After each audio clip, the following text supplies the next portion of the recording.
2016.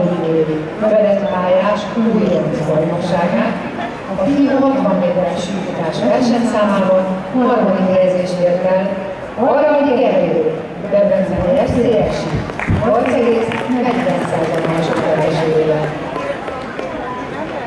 Második helyezést ért el Németi Szabolcs, Budapest honvédese 8,23.